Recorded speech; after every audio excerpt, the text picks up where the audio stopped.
Hello மக்களே, welcome to my channel.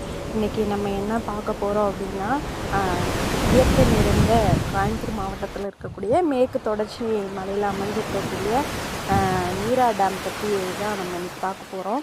Dam பார்த்திங்க அப்படின்னா வால்பாறையிலேருந்து ஒரு 10 கிலோமீட்டர் தூரத்தில் தான் இருக்குது. இது பார்த்திங்க அப்படின்னா அழகிய சுற்றுலாத்தலம். இது அடர்ந்த காடுகள், தேயிலை தோட்டங்கள், அருவிகள் எல்லாம் நிறைஞ்சு காணப்படுற ஒரு இடத்துல தான் வந்து இந்த நீரா டேம் அமைஞ்சிருக்கு. இது பார்க்கவே பார்த்திங்க அப்படின்னா அவ்வளோ ஒரு சூப்பராக இருக்கும். பசுமையான இடம், சுற்றி காடு தான், வீடெல்லாம் நீங்கள் எங்கேயுமே பார்க்க முடியாது. ஸோ அப்படி ஒரு இடத்துல தான் வந்து இந்த நீரா டேம் அமைஞ்சிருக்கு.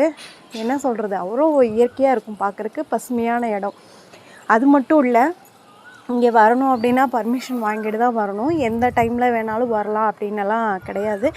ஏப்ரல் மேல அதுவும் பார்த்திங்க அப்படின்னா குறிப்பிட்ட நாட்களில் மட்டும்தான் வந்து அங்கே அலோவ் பண்ணுவாங்க. நீங்கள் வர மாதிரி இருந்தீங்க அப்படின்னா அங்கே பர்மிஷன் இருக்கா அப்படின்னு சொல்லி கேட்டுட்டு நீங்கள் வாங்க. அப்படியே வந்து பர்மிஷன் கொடுத்தாலும் நம்மளை வந்து வாட்ச் பண்ணிகிட்டே தான் இருப்பாங்க. ஸோ எங்கே போகிறோம், என்ன பண்ணுறோம், ஏன்னா ரொம்பவே டேஞ்சரான ஒரு பிளேஸ் அப்படின்றனால நம்மளை வந்து அங்கே வாட்ச் பண்ணிகிட்டே தான் இருப்பாங்க. இந்த நீரா டேம் பற்றி சொல்லணும் அப்படின்னா, சின்ன கலார் ஃபால்ஸ் பக்கத்தில் தான் இந்த நீரா டேம் இருக்குது. இந்த மழை தண்ணி வந்து சேமித்து வச்சு அது வேஸ்ட்டாக போகக்கூடாது, அதாவது கடலில் போய் கலக்கக்கூடாது. இந்த தண்ணியை வந்து கடல் நீரில் போய் இது வேஸ்ட்டாக போயிடக்கூடாது, இதை சேமித்து பல வழியில் வந்து நம்ம அதை யூஸ்ஃபுல் ஆக்கணும் அப்படின்னு சொல்லிட்டு தான் இதை வந்து கட்டியிருக்காங்க இந்த அணையை.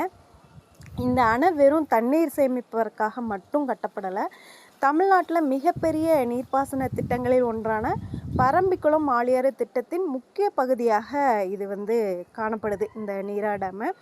இந்த திட்டத்தோட நோக்கம் என்ன அப்படின்னா, மேற்கு தொடர்ச்சி மலையில் பெய்யக்கூடிய மழையை வீணாக கடலில் கலக்காமல் அதை வந்து சேமித்து அதில் வந்து மின்சாரம் தயாரிக்கணும். அதுக்கப்புறம் பார்த்திங்க அப்படின்னா அது வந்து விவசாயத்துக்காக பயன்படுத்தப்படணும். இதுதான் இந்த நீர்த்தேக்கத்தோட முக்கியமான நோக்கம். ஸோ இந்த விஷயம் வந்து என்ன அப்படின்னா, ஃபாரஸ்ட் கண்ட்ரோலில் வந்து இப்போ இது இருக்குது. அதாவது நீரா டேம் அப்படின்றது ஃபாரஸ்ட் கண்ட்ரோலில் இருக்குது. நம்ம யார் வேணாலும் எங்கே வேணாலும் போகலாம் அப்படின்ற மாதிரி போகக்கூடாது. ஸோ அங்கேயே பர்மிஷன் வாங்கிட்டோம் அப்படின்னா அங்கேயே வந்து ஸ்டே பண்ணுறக்கு அவங்களே அரேஞ்ச் பண்ணி தராங்க. ப்ளஸ் அவங்களே சுற்றி காட்டுறக்கும் அரேஞ்ச் பண்ணி தராங்க. இதில் என்ன அப்படின்னா, நீரா டேமில் வந்து சற்று வழியாக நிறையா ஓப்பன் பண்ணி தண்ணி அப்படியே போகாது. அது வந்து நிறைஞ்சு வர தண்ணி மட்டும்தான் அது போய்கிட்டே இருக்கும்.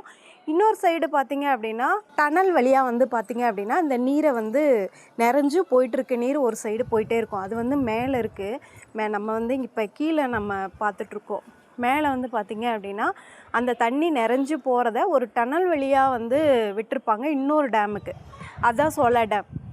ஷோலா டேமில் பார்த்திங்க அப்படின்னா இந்த தண்ணி வந்து அங்கே போயிட்டு அது வந்து ஆழியாருக்கு போகும். இந்த சைடு பார்த்திங்க அப்படின்னா ஷோலா டேம் நிறைஞ்சிச்சு அப்படின்னா ஓப்பன் பண்ணி விடுவாங்க, அது வந்து பரம்பிக்குளத்துக்கு போகும். ஸோ இந்த மாதிரி தான் வந்து அதோட அமைப்பு இருக்குது. அவ்வளோ சீக்கிரம் உள்ளே அனுப்ப மாட்டேன்றாங்க. நம்ம பர்மிஷன் வாங்கிட்டோம் அப்படின்னா உள்ளே போய் நல்லா ஃப்ரீயாக ஜாலியாக சுற்றிட்டு வரலாம். எல்லா டூரிஸ்ட் பிளேஸ்லேயும் இப்படி ஒரு சூழல் இருக்கா அப்படின்னு கேட்டால் பெரிய கொஷின் மார்க்கு தான். ஸோ இவ்வளோ ஃப்ரீயாக எங்கேயுமே போய் பார்க்க முடியாது. அது இல்லாமல் அலோவ் பண்ண மாட்டாங்க. இங்கே பார்த்திங்க அப்படின்னா நிறையா குகை, அதாவது டனல்லாம் நிறையா இருக்குது. உள்ளே போய் அவங்க இந்த டேமை பற்றி, இதோட தரம் எப்படி இருக்குது, இந்த டேமோட தரம் இப்போ எவ்வளோ தண்ணி சேமித்து வைக்கலாம், இது அதோட கட்டுமானம் எப்படி இருக்குது, அதோட திறன் எப்படி இருக்குது, அதெல்லாம் வந்து பார்க்குறக்காக அந்த டனல் இருக்கும். அதில் உள்ளே போய் அவங்க செக் பண்ணிக்குவாங்க. ஸோ அந்த நிறைஞ்சு போகிற தண்ணி ஷோலா டேம் போகும். ஸோ அப்போ பார்த்திங்க அப்படின்னா அந்த டனல்குள்ளேலாம் நாங்கள் போய் பார்த்துருக்கோம். ஒரு டைம் போய் பார்த்துருக்கோம். அவ்வளோ ஒரு சூப்பராக இருக்கும். இறங்கி பயமாகவும் இருக்கும், அவ்வளோ ஒரு அழகாகவும் இருக்கும் அப்படின்னு டேமு. ப்ளஸ் அந்த நிறைஞ்சு வர தண்ணி, அதிகமாக வர தண்ணி வந்து அந்த டனலுக்குள்ளே போய் அது வந்து ஷோலா டேமுக்கு போகும். ஸோ அதை பார்க்குறக்கே ரொம்ப அழகாக இருக்கும். நாங்கள் இறங்கி பார்த்துருக்கோம். இப்போ எல்லாம் சுத்தமாக அலௌடே இல்லை. ஸோ அப்புறம் பார்த்திங்க அப்படின்னா இயற்கையாகவே வந்து அங்கே கொய்யா மரம்லாம் நிறைய இருக்குது. கொய்யா மரம்னா ரெட் கலர் கொய்யா மரம், கொய்யாப்பழம் செம்ம சூப்பராக இருக்கும். பறித்து சாப்பிட்டோம் அப்படின்னா நம்ம எவ்வளவோ உரம் போடுறோம், என்னென்னமோ பண்ணுறோம். ஸோ அதுலெலாம் கிடைக்காத டேஸ்ட்டு அந்த இயற்கையாக வரக்கூடிய அந்த கொய்யா பழத்தில் அவ்வளோ ஒரு அருமையான ஒரு டேஸ்ட்டு நமக்கு கிடைக்கும். போனீங்க அப்படின்னா கண்டிப்பாக மிஸ் பண்ணாமல் அந்த கொய்யாப்பழத்தை சாப்பிட்டுட்டு வாங்க. அப்புறம் சரியான மழை டைமில் போனீங்கன்னா உள்ளே எட்டி கூட பார்க்க விட மாட்டாங்க. அதாவது ஜூன், ஜூலை, ஆகஸ்ட் இந்த மாதிரி டைம்லலாம் போனீங்க அப்படின்னா வண்டியை கூட உள்ளே அலோவ் பண்ண மாட்டாங்க. அவங்க அலோவ் பண்ணுறதே பார்த்தீங்க அப்படின்னா ஏப்ரல் மேல மட்டும்தான் வந்து அலோவ் பண்ணுறாங்க. ஸோ வால்பாறை போனீங்க அப்படின்னா பார்க்க வேண்டிய இடத்துல இது ஒரு இடம். அதுவும் பார்த்தீங்க அப்படின்னா இந்த டைமில் போனால் பார்க்க முடியும் அப்படின்றத நீங்கள் டிசைட் பண்ணி போங்க. வால்பாறையில் ஏகப்பட்ட ஏரியா இருக்குது. அது எல்லாமே பார்த்தீங்க அப்படின்னா இயற்கை நிறைந்த ஒரு இடமா தான் இருக்கும். ஸோ போன வீடியோவில் நான் நீரா டேம் போட்டிருப்பேன், சின்ன கலர் ஃபால்ஸை போட்டிருப்பேன். அதுவுமே பார்த்தீங்க அப்படின்னா எந்த டைம் போகணுமோ அந்த டைம் தான் போகணும்.